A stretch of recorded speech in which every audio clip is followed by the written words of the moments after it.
Hello there, my name's Adrian Bold from Bold Internet. We're a search engine marketing company based in the UK, and I made this video to record a presentation that hopefully will give you some idea of how Google AdWords works and a few pointers hopefully that will set you off in the right direction. AdWords was started by Google back in 2000. It's based on a pay-per-click model, which basically means you only pay when somebody clicks on one of your adverts. It's completely flexible. You can actually set your own budget, so it doesn't matter if it's a few pounds, a few dollars, whatever, or whether you've got hundreds to spend a day. Completely up to you, with no requirements to spend a set limit in a monthly period. You can also set the amount that you're prepared to pay for a click. Clearly, that is determined to some extent by your industry in terms of how competitive it is, but you are in control of that. It's totally trackable. This is important. We see a lot of people advertising without implementing what we call conversion tracking. The tools are there either through Google AdWords or through Google Analytics to set up so that you can record down to the keyword level how your campaigns are performing. That could be somebody signing up as a registration for a newsletter, or whether somebody's made a purchase on your site. It is all completely trackable. It also accounts for the majority of Google's revenue. And to give you some idea, back in 2014, the estimate is that Google's revenue was $66 billion, and 97% of that would have come from Google AdWords advertising. As with most things, there's a good news and a bad news story to tell here when it comes to Google AdWords. The good news is anyone can open an account. You log in, username, password, you create your billing information, and you're up and running. You don't even need to activate a campaign to set up an account. So you could go in, get familiar, use some of the tools to do some research. You can do all that completely free. The bad news in this case is that not everyone should rush in and start advertising using AdWords. We sometimes see people that have had one of these £75 vouchers or whatever it might be. They've created a campaign, they've spent some money, and it didn't work, or they perceive that it didn't work. The main thing there is that people rush in without implementing conversion tracking. But also, if you've already got traffic coming to your website, and you should know whether you have using something like Google Analytics, if you're getting traffic coming to your site from other channels, so let's say, for example, organic search, and it's not working, the chances are if you pay for traffic to come to your site, that also won't work. So it's worth understanding how people already are engaging with your website, what they do, how they behave. And it's good to know that before you start spending more money. Having said all of that, let's give you a quick overview of how AdWords is structured. There are two main streams. There's search advertising, so people going onto Google and actually doing a search for something like a product or a service. And then there's display advertising, which is where people have seen another website that are carrying adverts that are fed by Google, and they respond to that advert. So they click on a banner or a text advert, whatever that might be, and then they come to your website. There's also shopping campaigns. So if you're a retailer, you've got an online store, you're going to want to set up a Google Merchant Center and upload your products, your inventory to there, and then connect your Merchant Center to AdWords, and then you can get your products shown in the shopping channel. There's also video, of course. Google own YouTube, the second largest search engine in the world, and those videos can be promoted with adverts as well using Google AdWords. And then finally there's remarketing, which is a strand that runs throughout search, display, shopping, where you can actually promote your products, your adverts in other words, to a specific audience that has been created by you using, again, either AdWords or Google Analytics. So it might be somebody that's visited a certain page on your site, or somebody that's made a purchase, or somebody that abandoned a basket. Whatever it is, we can remarket to those people subsequently, again using AdWords. Let's cover some basic terminology before we get into too much detail. So at the very top level, we have an account. So an account is where you've logged in with your details and you create your billing information. It's also where you can control access to your account. So if you were going to use a third party such as Bold Internet, we would request permission to access your account, and you grant permission, but you always retain control. Please never give out your username and password. to a third party. There's no need. Within an account, we have campaigns. Campaigns are responsible for setting the budget, how much you're going to spend. They can also be responsible for setting geo-targeting, the area you want to have your advert seen in, and also things such as ad scheduling. Do we want to go Monday to Friday or 7 days a week or certain hours of the day? Within campaigns, we have ad groups. This is where we start getting really granular now. An ad group is made up of adverts and keywords that link to a relevant landing page. And the tip here is they need to be tightly related, tightly themed around a subject. We have impressions. So an impression is simply a view of your advert. So an advert is seen, that's classed as an impression. It doesn't cost you, unless it's display, it can cost you, but in search it certainly doesn't. But then we have clicks, and this is where you start paying money, spending money with Google. So a click is somebody has clicked on your advert and arrived at your landing page, your website in other words. Then we have click-through rate. We refer to it as obviously as CTR. We're very fond of acronyms in this industry. So CTR is simply your clicks divided by your impressions represented as a percentage. And the basic tip is we want to get our CTR as high as possible to demonstrate our relevancy.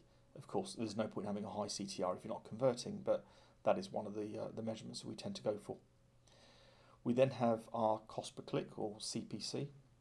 It's actually two CPCs that we refer to. There's the default bid amount, and then there's the actual CPC that you pay. So an example of that could be you're prepared to pay £1 for a click on an advert, but the person who's also advertising on that keyword is only prepared to pay 50p. So the person below you is paying bidding less. You'll only pay a penny more, 51 pence in that example.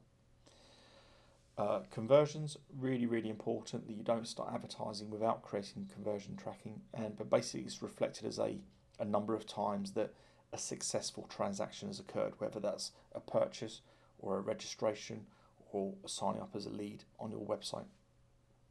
And then finally there's keywords. Keywords I'm going to go into a bit more detail because this really is important that you understand how they work. Okay, so keywords are the bedrock of building a successful advertising campaign. What I mean by that is we really need to take the time to carry out research into what it is you're trying to promote. Google's got its own keyword planning tool, there are third-party tools, but it's important you do your research and understand how people are currently searching for your products or services. You also need to understand keyword match types, and in Google we have this concept of match types, and basically what it means is the first one is broad, and one of the common mistakes people make if they don't understand match types is they go with broad match and they'll spend a lot of money very quickly and they're not sure why. And the reason why is typically because with broad match keywords you're basically saying to Google that these keywords can appear in any order, but they can also be replaced with synonyms, words that Google's system says are similar. Misspellings as well and plurals and all those factors will come in, but basically they're very loose and not really to be used on any account unless it's been very well optimized with other factors that we'll come on to. A few years ago now, Google recognized that and they came out with what's called a modified broad match keyword, basically a word that would be prefixed with a plus sign, and then you're telling Google there, do not swap out with synonyms. Those words can still appear in any order, but at least we know that they won't be swapped out. Then we go on to what's called phrase match, so the next level of control. And what that basically means is those words that we're bidding on, so we're bidding on a phrase like colour television. Colour television would need to stay in order, but it can be part of a longer search string. So it might be Sony colour television or Toshiba colour television, that sort of thing. So again, you still need to do your research, but you have a fair more amount of control. Then we go on to exact. As the name suggests, that's it. So if I was bidding on colour television, that's the only phrase for which my advert would appear. Now, if you were starting out as a novice advertiser, that would give you the tightest level of control. Conversely, gives you the most restriction, so you'll be missing opportunities. But it might be that if you're in a very specific niche and you know exactly the sort of phrases that your prospects would use to find you, start with exact match. Now, We then have negative keywords. Negatives are to be used, well, on all AdWords accounts, but basically the looser you get, so if you're using broad match or modified broad match, they're absolutely essential. But even with phrase match, it's important that we have negative keywords. What it means are that basically words that we use to stop your advert showing for irrelevant search queries. Okay, then let's have a look at negative keywords in a little bit more detail. First of all, we can add these at the campaign level or an ad group level, or even now we've got the ability to create what's called a list, a negative keyword list in the shared library, which means we can apply those keywords across multiple campaigns. They're very often underused. One of the biggest failings I've seen when I'm asked to review AdWords accounts is often people that have set up an account on their own are completely oblivious to the idea of negative keywords. And let's face it, why would anybody be aware of negative keywords? So they'll often be bidding on words or phrases, worst case scenario, broad match keywords, without any negatives to stop it. And basically the advert is being shown all over the place for all sorts of terms. And that's where the money gets drained. What we tend to do is we do proactive keyword research up front. So we use Google's Keyword Planner tool plus third-party tools to look at the sorts of phrases that people are using to find your type of product or service. And then we'll identify which ones are positive and which ones are negative. And then the negatives go into the account to stop the adverts appearing for irrelevant terms. We also do it retrospectively, where we will look back on a daily or weekly basis, whatever it might be, to see the sort of searches that are happening on your account where you've incurred cost, and then we go back in and try to identify which of those are negative, which are positive, and where it's negative, take the relevant words or phrases, or the negative words and phrases out, and add those back into accounts. And over time, you could end up with hundreds, if not thousands, of negative keywords, so that your advert, as much as can be determined, is only being shown at the relevant time to relevant searches. Okay, so what we're going to do now, we're going to go on and do a search using Google, an imaginary search. Let's just say, in this example, I'm going to do a search for the word printers. So, single keyword, very generic, and what could happen.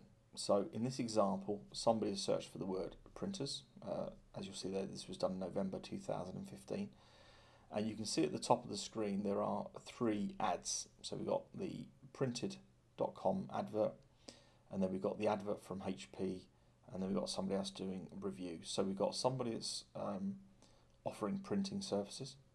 We've got a company that's offering printers, as in the physical printers, and then we've got another site there that's advertising reviews.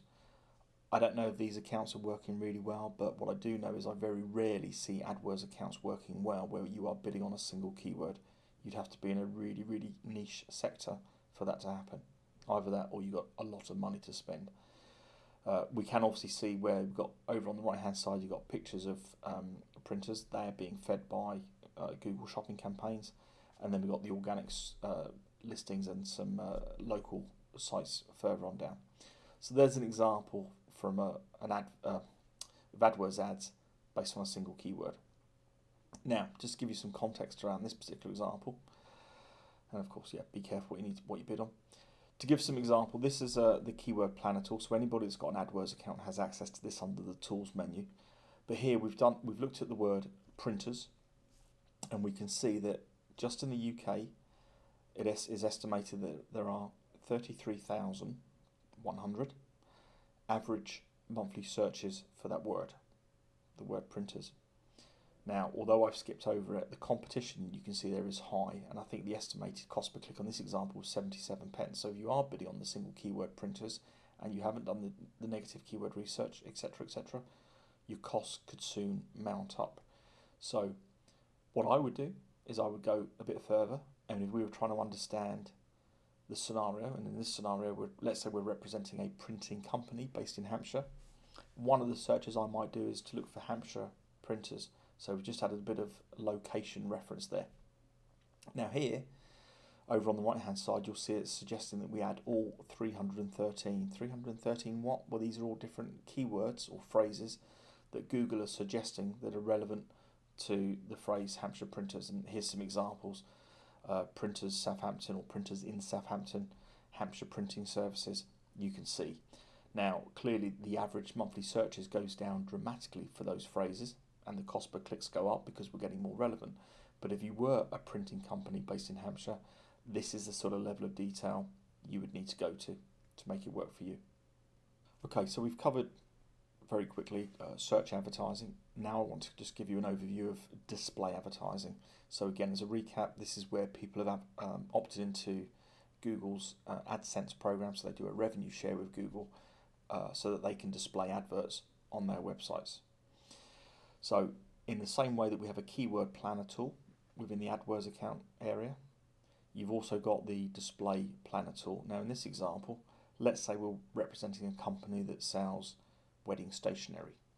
So one of the phrases we've done there is we've searched for wedding stationery, again just for the UK market, and it tells us there are 50 million to 100 million cookies. A cookie is basically, used to be called a visitor, but of course Google recognises that devices, laptops, tablets, whatever, are shared amongst family members, so they now refer to that as cookies. But basically there's a lot of inventory, to use that terminology, available on which to show your adverts. Now, as with broad match keywords, just because there's a lot, it doesn't mean that's a good thing. So again, what we try to do, and I'll show you some of the options later on, is we try to identify relevant places to advertise our site.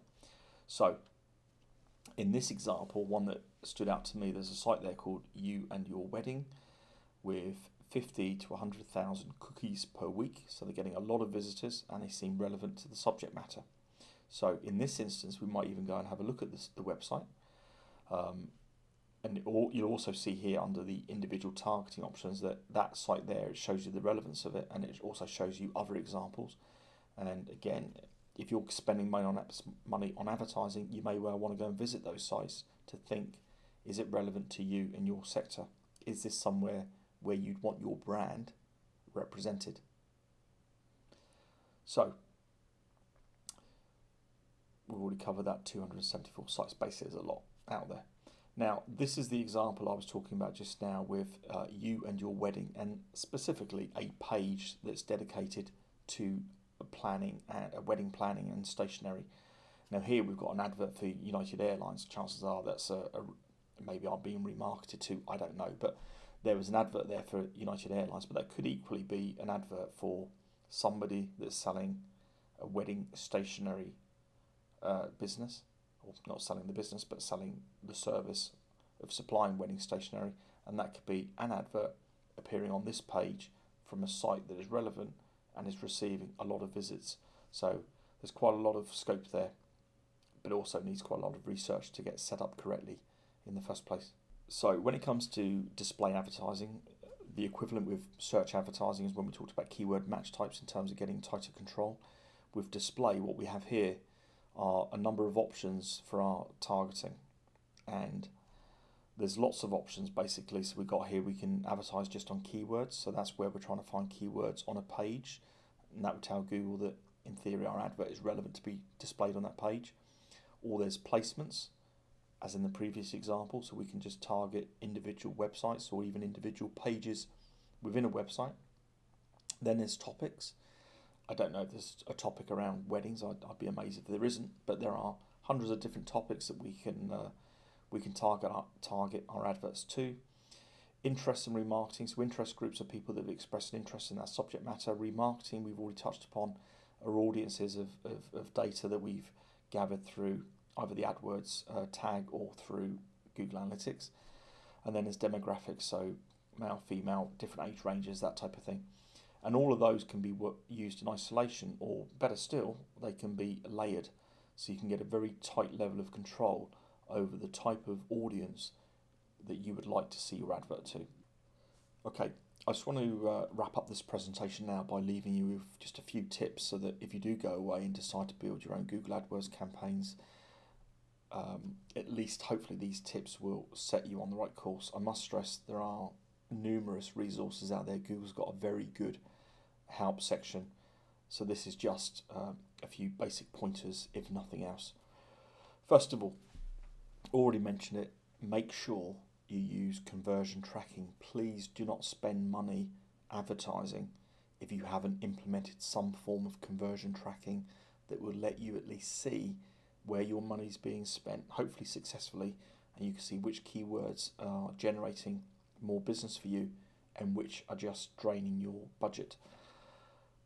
Keep search and display campaigns separate. They function in fundamentally different ways. People going on to search on Google and looking for your products or your services function in a different way to someone that happens to be on a website that sees an advert and then clicks on that advert almost randomly. Hopefully with the targeting options, they are relevant to your business, but nevertheless they should be kept separately because the campaign stats, things like click-through rates and cost per clicks and those sort of things are different.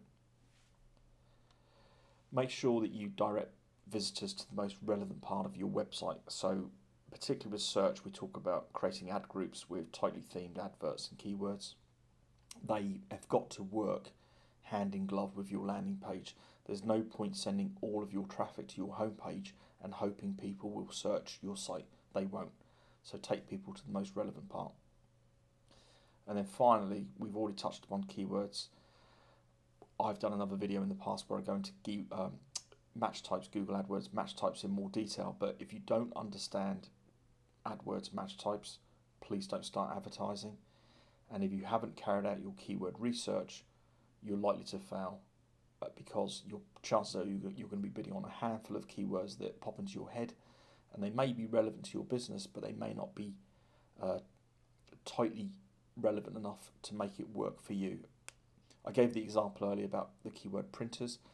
The average search string now is probably about 5 or 6 words. People very rarely buy on a 1 or 2 word phrase search. Often they might start with a 2-word phrase search, realise it's not relevant enough for what they're looking for, and then they'll go back and do a 3 or a 4 or a 5-word phrase match search. And it's those people that you want to be showing your advert to increase your chances of success. So I hope this helps in terms of giving you an overview. If there are any questions, of course, please just get in touch. You know, we're not a high-pressured sales company. We like to have conversations with people just to see if we can help. If we can work with you, that'd be great. But if not, more than happy to field any questions. So thank you very much for watching, and good luck.